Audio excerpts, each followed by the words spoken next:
Attention listeners, mark your calendars for Colorado Gives Day on December 10th. Support Aftersight and give to the causes you care about. Go to coloradogivesday.org/organizations/Aftersight between now and December 10th to make your donation.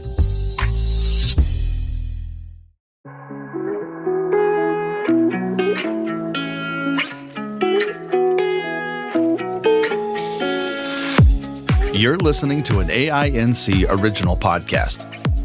We believe you don't have to do life without a compass.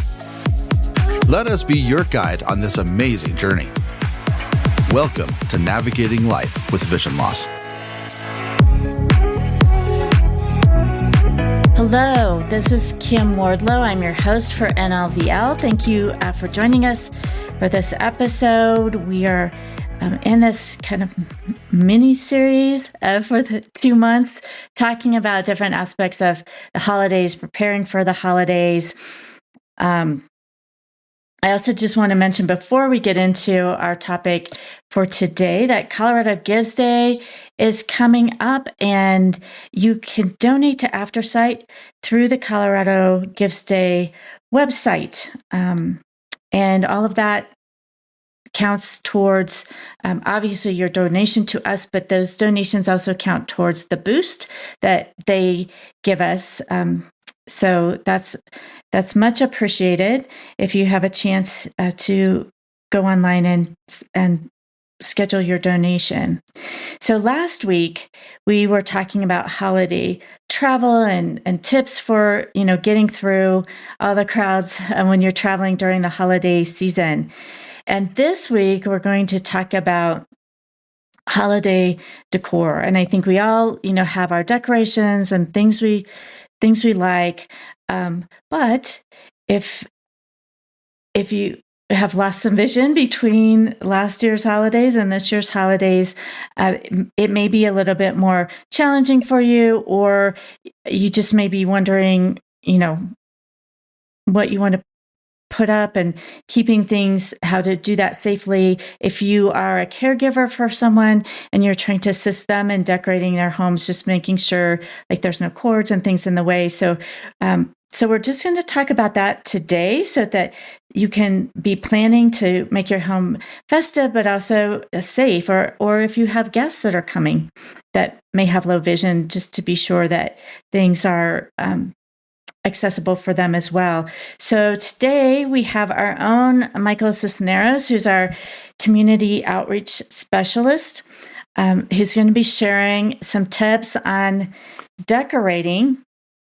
And I know, Michael, not only are you out and in contact with our listeners and others as you're doing your outreach and assisting listeners, but your dad has low vision, and so you're also his primary caregiver. So you're assisting him as well. So you have some experience in this. I am, and I do. Well, thanks for joining us for the program today. Oh, thanks for having me. So, first, do you just want to tell folks a little bit about your role here at Aftersight and what you do?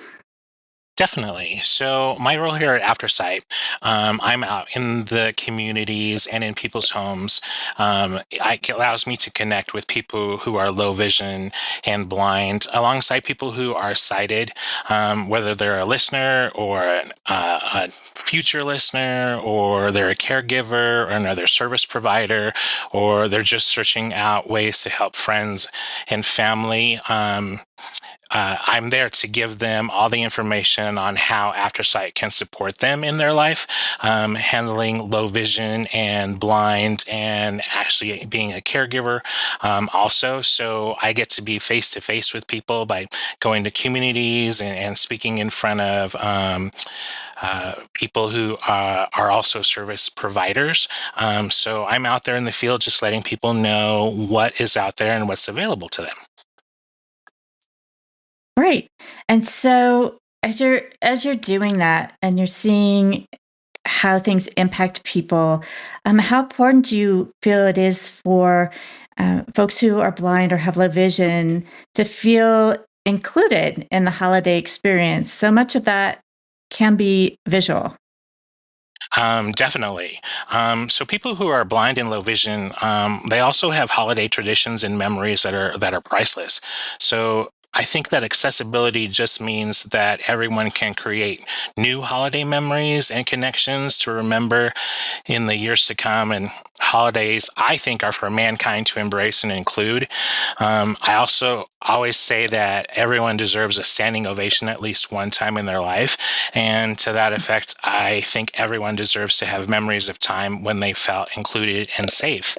So it should be all year long. So not just during the holidays or not just during the year. Everything should be accessible to everyone, whether you're low vision or blind, or you struggle with audio dealings with, and or if you struggle to walk, or you are in a wheelchair. Everybody deserves to have a safe time during the holidays. Right. So, in thinking about decorations, certainly folks would want to incorporate, favorites that they have and know where those are to enjoy them. But what are ways that we could incorporate maybe more tactile or sensory elements into holiday decor? I think that natural elements are great. So real evergreen boughs and a real Christmas tree, whether it's a pain to take it down after the holidays, it's great. I think that a lot of the holiday decorations now, like the faux Christmas trees, they look fantastic and they look very real to sighted people, but the texture is definitely different. So for people who are blind and low vision, that texture is definitely an identifier, and definitely something that everybody knows what that feels like. And you have the scent of it, and just that feeling that it's a real tree. It's a real tree. It was living at one point in time, and so that energy is still there when people are touching it and being around it. And just like small things like pine cones. Like, I know a lot of people get those scented pine cones with the glitter on it and stuff, and it's so easy to make your own pine cones. All you need is the pine cones, and you need your own special or your favorite scented oils, and just sprinkle the pine cones with those oils.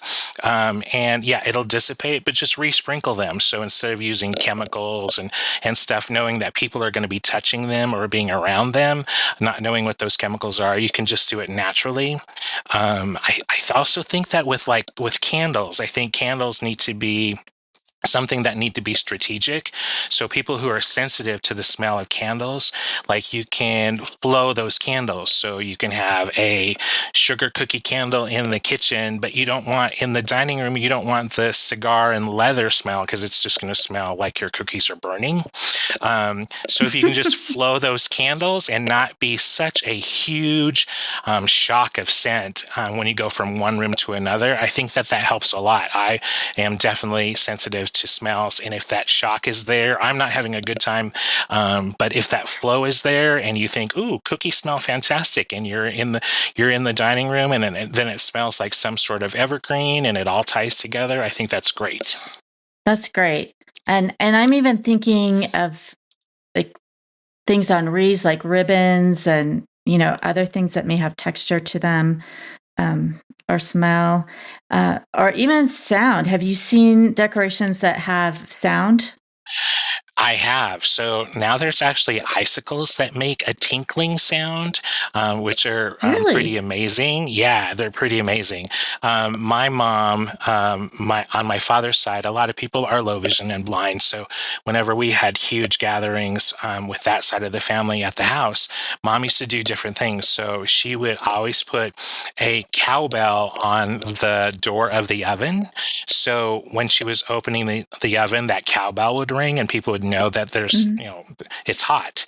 And she would also put Right. one on the door of the dishwasher. So when you heard that, you know that the door was open, so you didn't trip over it. Mm-hmm. That was really, really helpful. And also she had a train that was at the bottom of her Christmas tree every single year for forever, that was motion activated. So if somebody was getting near the tree, that train would activate, and it would whistle Oh, and blow its cool. horn and stuff. So she knew that grandchildren were getting close to it, and stuff like that. So there's a ton of other things. Now with my father, I actually have a Santa that yodels.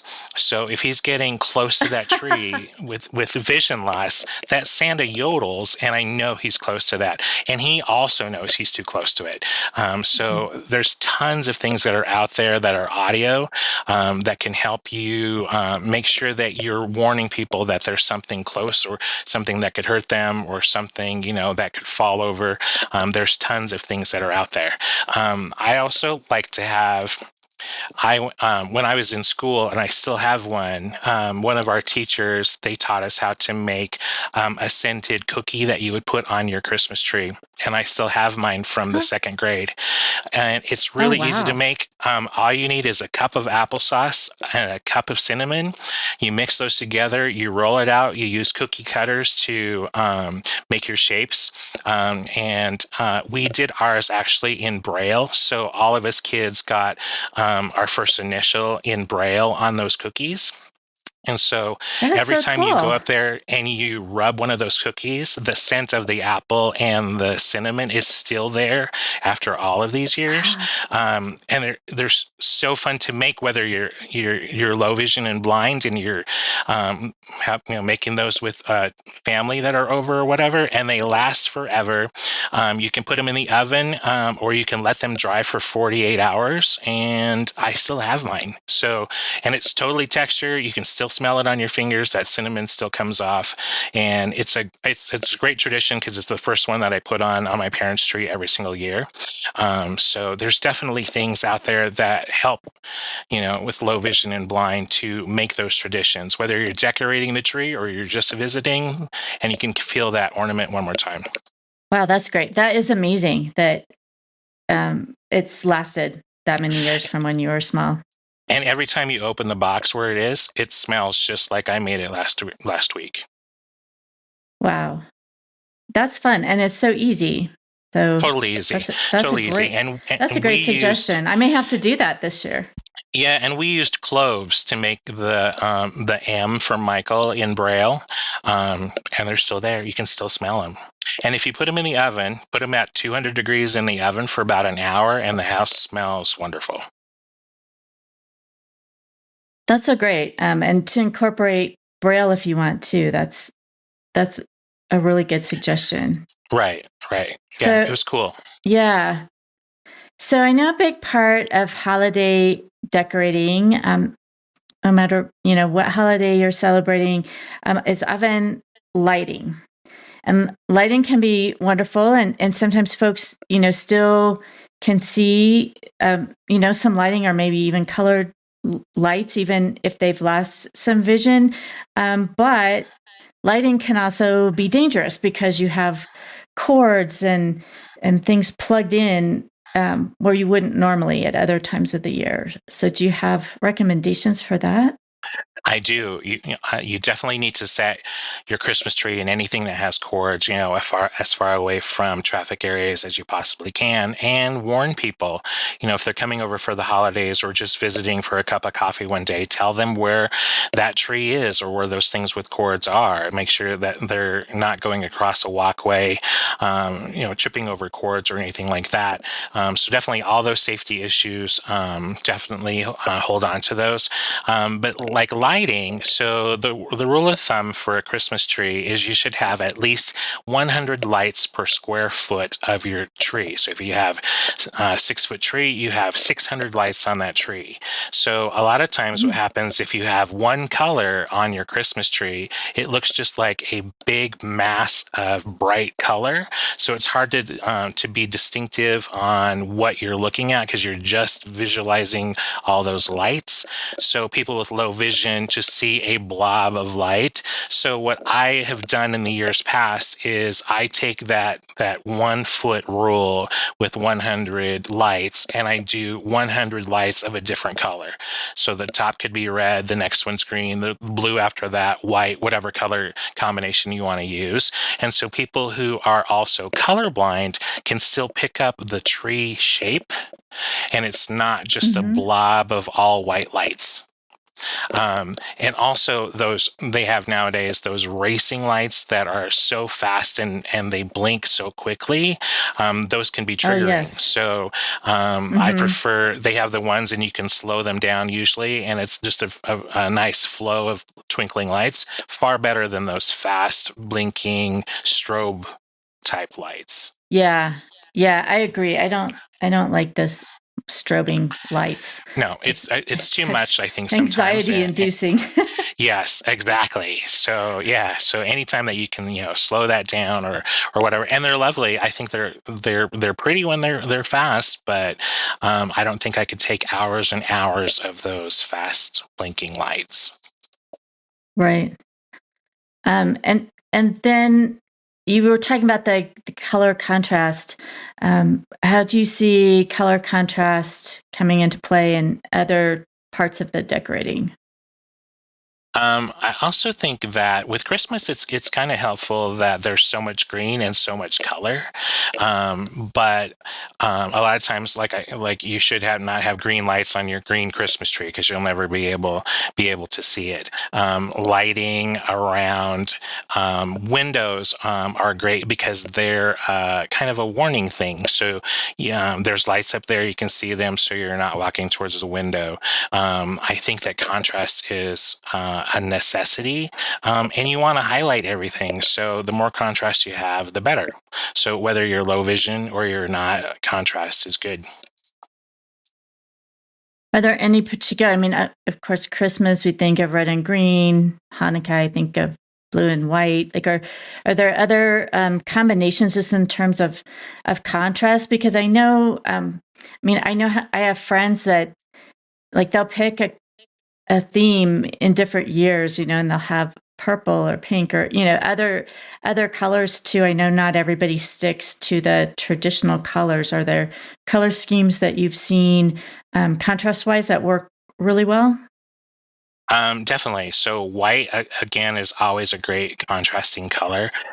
Orange is really easy to see, or easier to see for a lot of people, which is not a very Christmassy type of color. It's definitely a Halloween Right. type of color combination. But black lights, I don't think would be great either.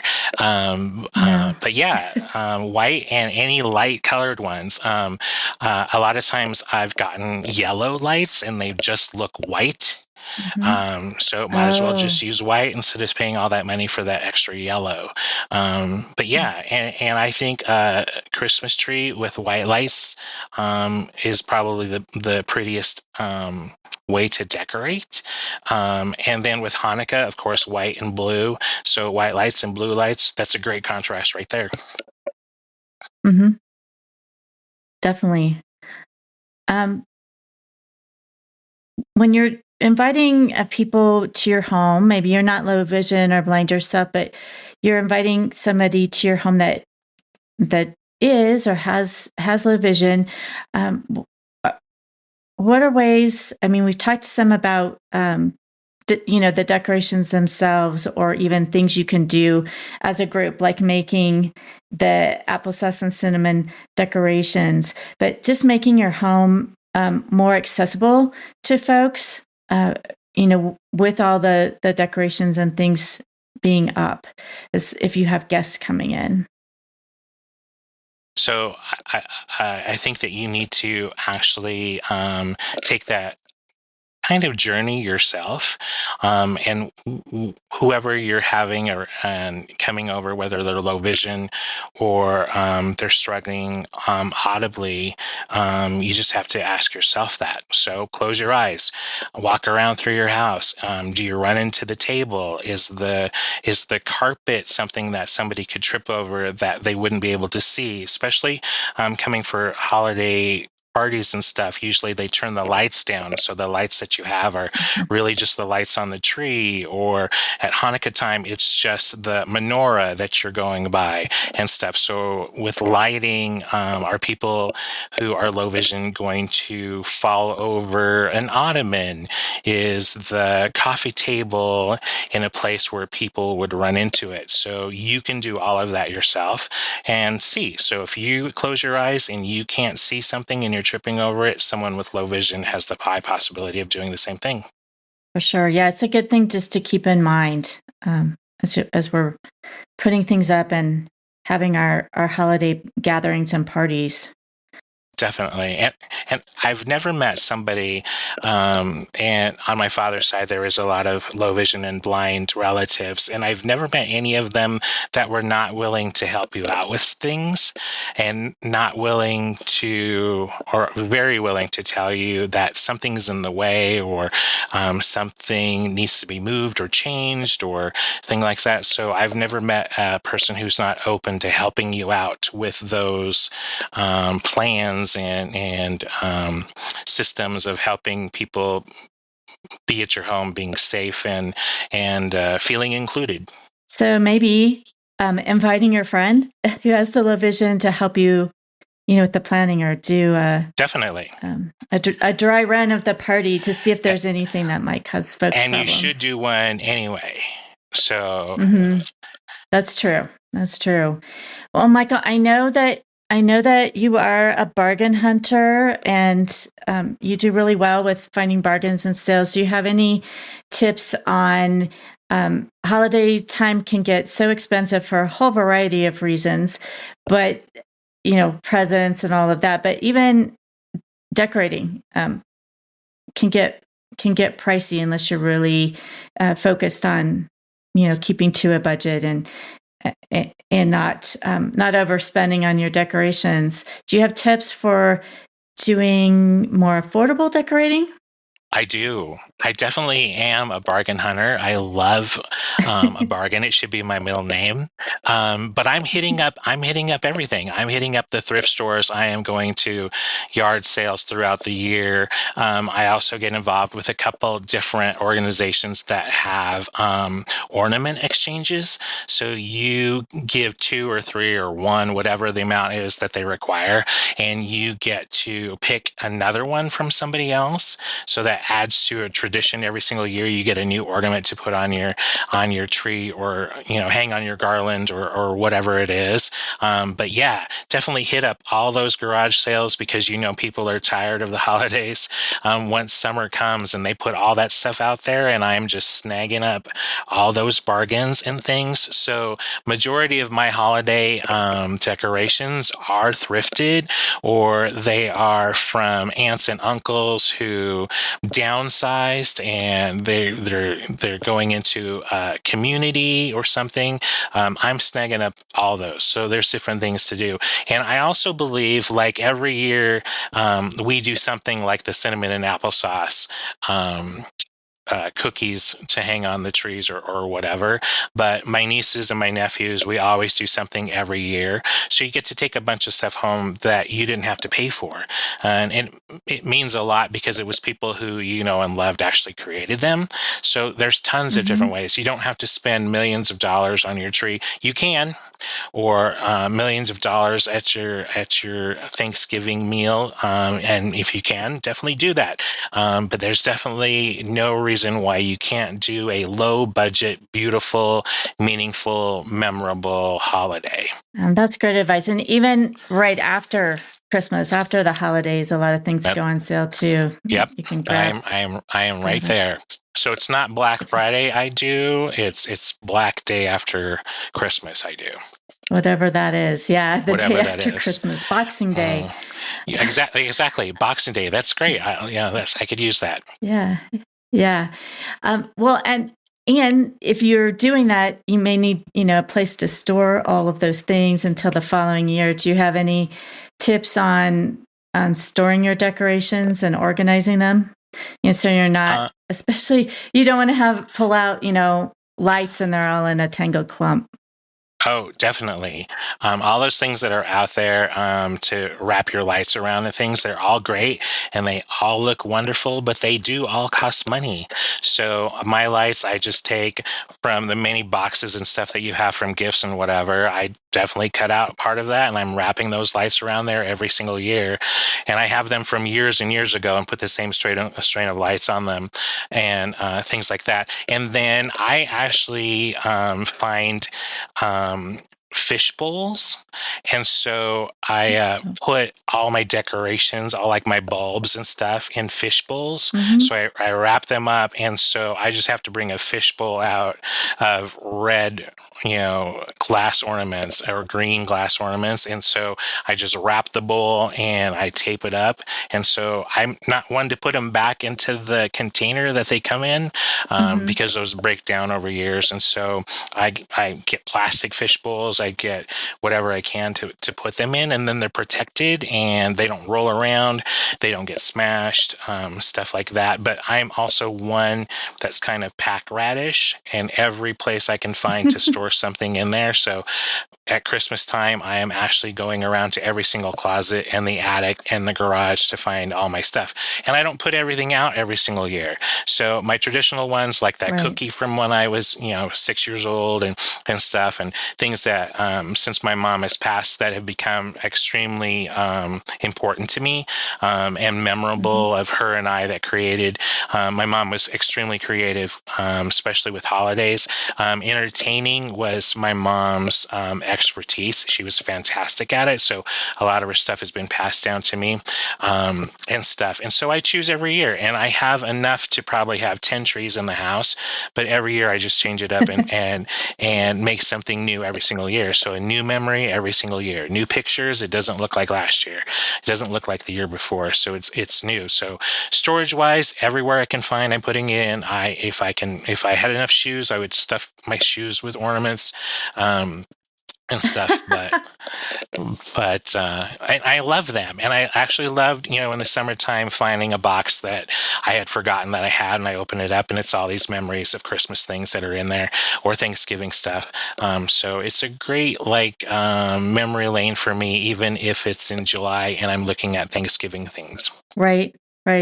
Well, and I think that is a great idea to think about if you do have considerable amount of holiday decorating items, that you don't necessarily need to go out and buy new items each year. You can just do different combinations of things you have in it. Can look totally different. Exactly. I have done that. I've done that too. We have a lot of decorations. I guess we just like birds, like a lot of bird decorations. And one year, that's what I did. I just pulled out all the birds and kind of the nature types of ornaments we had and did that. Oh, exactly. So exactly. You can do themes and things like that. Yeah, my friend has I don't know how she's collected them, but over the years she has collected wooden mushrooms, like hand-carved wooden mushrooms. They're all different sizes and colors. And so a couple of years she's done a mushroom tree, which sounds strange, but it was lovely. And everything on there, nothing's breakable. And you can touch all of them. And it's just a really cute idea. So it can be different every single year. Traditions are great, but you can make a new tradition every single holiday. That's great. Well, as we're getting to the end of our time, Michael, do you have a favorite memory or story that you could share with our listeners? I know you've shared a few bits and pieces. I do. So years and years ago, because every single year we've gone to the Parade of Lights in Denver. I don't have very many traditions, but that's definitely one of the traditions that my family has always held. Whether we're angry at each other or we're loving on each other, the Parade of Lights is something that we always go to and stuff. And so my very first Parade of Lights that I could remember, it was great. The whole family was there and we had hot chocolate and all these things. And the parade was going on, and we were under a walkway. So it was to be able to walk from one building to the next building. And there was a Jack-in-the-Box. And the Jack-in-the-Box just happened to jack out of the box. At the time, it was going underneath that walkway. Oh, no. I have never witnessed every single person in my family laugh as hard at one time as that one time. And the Jack-in-the-Box, the head fell off, which made it even more, hilarious that they were going to have to carry that head through the rest of the parade. Oh, yeah. But one of the best memories that I've ever had of a Jack-in-the-Box destroying itself with a walkway over the street. So I will always remember that. And it's weird and it's strange, but it gets brought up every single year, how we all witnessed that Jack-in-the-Box being destroyed. That's great. Well, thanks, Michael, for sharing some of your own traditions, some tips about how folks can incorporate, maybe make some new traditions. If you're doing some different things with your decorations and incorporating more contrast or some handmade decorations as well. And even just looking at making sure things are safe, and if whether it's your own home or that you're inviting people into, or you're going somewhere, just being aware of decorations and cords and all those things, just to have a safe holiday season. And just be careful you're not, too tall running underneath bridges or something like that. So exactly, and make those applesauce the fate cinnamon. Of the Jack-in-the-Box. Exactly. I know. I never saw him I want to after make that, those so. applesauce things. Do it. You will love it, and it'll stay for years and years. And I think you could probably actually eat those. I think that they would taste terrible, but they're safe. So if your cat or your dog or your nephew or the neighbor's child eats one, nothing's going to happen to them. Right. They're not dangerous. Right. Well, thanks again for being with us and sharing that expertise.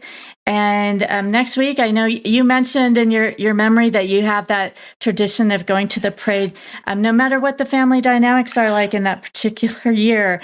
And next week, we are going to be talking about navigating family gatherings, because they can be wonderful occasions, and sometimes they can also be stressful occasions. So just preparing for holiday events with family and friends, especially if maybe it's the first time you've gotten together since you've lost some vision, and people aren't quite sure about addressing that or talking with you about that. But just all those family dynamics can come into play. So we'll be talking about that next week. And then I also want to just remind folks again about Colorado Gives Day. If you want to schedule your donation, you can do that on coloradogivesday.org and choose Aftersight. And we will be very grateful for your donation. So thank you so much for listening and joining us today. We hope, as always, that this information has helped you navigate your life with vision loss.